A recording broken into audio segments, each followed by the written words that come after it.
한국 고대 명상. 화려한 마차를 탄 황궁의 여인들. 두 번째 이야기. 오랜 서의 습작의 세월 속에 자세가 변형된 외모만 짐작해도 정원장은 만성질환에 시달리고 있음을 간파할 수 있다. 남포동에 위치한 내과병원의 단골 환자로 그동안에 다녀간 병상 기록만 컴퓨터에 가득하다. 더욱이 술을 못하는 대신 불원천리, 천리가 멀지 않다고 맛있는 음식을 찾아다니는 식도락가다. 음식이 맛있다는 소문만 나면 과식을 하게 된다.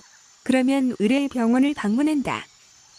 오랜만에 길에서 만난 내과 의원의 간호사가 인사를 한다. 정 선생님, 요즘 완내가 없었는데 병원을 바꿨느냐? 의 질문에 미소로 답한다. 전혀 그렇지 않습니다. 운동과 음식 조절로 위장이 꽤 많이 좋아졌습니다. 머지않아 병원을 방문할 계획입니다. 하며 웃음 짓는다. 사실 수행 덕분인 것을 말하고 싶지만 한국 고대 명상을 설명한다는 것이 더욱 의심을 자아낼 수 있기 때문이다. 만성위암으로 평소에도 병원을 내 집처럼 들락거렸다.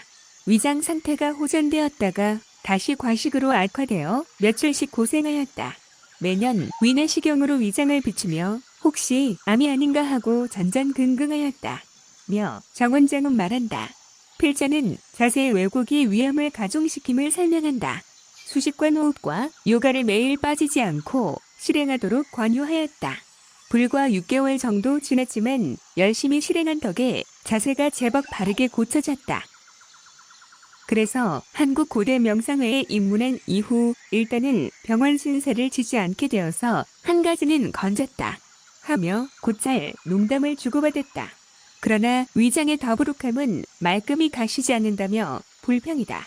청년 시절부터 알았던 위장병이 불과 6개월 만에 완치된다는 것은 욕심이라고 자의하면서도 내심 기대가 크다.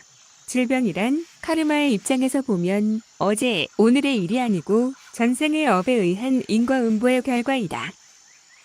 한국 고대 명상의 수행법은 무심이다. 의식이 배제된 침묵의 명상을 통하여 마음의 눈, 관이 자리 잡게 된다. 맨 먼저 손바닥의 노공 경혈에서 시작된 경혈의 열림은 기술안의 묘미를 직접 느끼게 된다. 하지만 상대방의 탁한 기운을 동시에 감지하는 자타를 여는 기술안의 단점이며 핵심이다.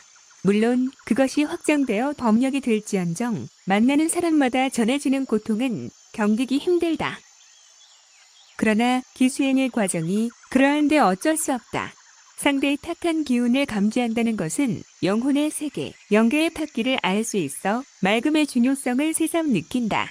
수행으로 심신이 맑아지면 경혈의 열림이 일어나고 마침내 관법이 완성되면서 백회가 열린다. 그러면 탁한 기운, 탁기를 정화시킬 수 있는 힘이 생기면서 비니령의 청도 능력으로 발달하여 자가치료가 가능해진다. 본회에서는 기공치료를 원하는 이들에게 질병을 치료하는 것이 아니라 병을 치료할 수 있는 방법을 가르친다. 정 원장의 수행 속도는 놀랍다 못해 경이적이다. 불과 1년 만에 100회와 제3의 눈이 개혈되고 드디어 선정에서 원통터널 수행 과정이 시작된다. 필자와 함께 선정에 들었다. 산매에 깊이 빠져들면 기운이 공명현상을 나타내어 엑스터시에 빠진다. 기운의 파도가 소리와 빛으로 변하여 밀려오다가 위장 부위에서 걸림이 감지되어 자연스럽게 위장의 경혈을 관하게 되었다. 물이 위에서 아래로 흘러가고 흐린 물이 맑은 물을 순간 흐려놓듯이 상대 위장의 답답한 느낌이 필자에게로 그대로 전이된다. 그 순간 위장을 막고 있던 카르마의 비니령이 서서히 모습을 드러낸다. 황금색으로 화려하게 꾸민 마차에 동승한 황궁의 여인이 예쁜 미소를 지으면서 선녀의 날개 옷을 너울거리며 천도된다. 마차는 동시대의 부귀와 영화를 대변하는 신분의 바로메터이다. 마차는 오늘의 외제 고급 승용차로 바뀌었을 뿐 그 화려함은 옛날이나 지금이나 마찬가지인 듯 싶다. 마차의 화려함을 유추해보면 아마 중국 어느 시대 황제의 마차가 아닌가 싶다. 정 원장의 한문학에 대한 열정이며 한문서에는 전생에서 연유한 것인가? 그럼 그의 전생은 중국 황실의 후예인가? 더부룩하던 위장이 박하향을 마신 듯 시원해진 것은 전생에 못다한 황궁의 여인과의 매듭이 풀어진 역류일까. 잠깐 동안의 생각이 스쳐 지났는데 다른 장면이 화답을 하듯 피어오른다. 용이 구름을 타고 승천하는 장면이다. 그런데 용머리 위에 7내지 8세가량의 어린아이의 모습이 보인다. 가까이 클로즈업 되는데 어린이의 얼굴이 어디서 많이 익은 얼굴이다. 역시 정원장의 모습이다. 그러면서 텔레파시가 전해진다.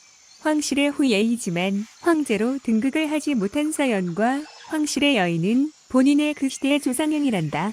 그 이후에도 수련 중에 몇 번인가 전생의 화면 카르마가 보였는데 그때마다 화려한 마차를 탄 황실의 여인들이 등장하는 장면이 연출되는 것을 보면 전생이 예사롭지 않은가 보다. 지금도 필체가 전화통화만 하면 평소와 다르게 백회가 움직이고 온몸의 기운이 창궐한다며 매번 연락 오기를 기다린다.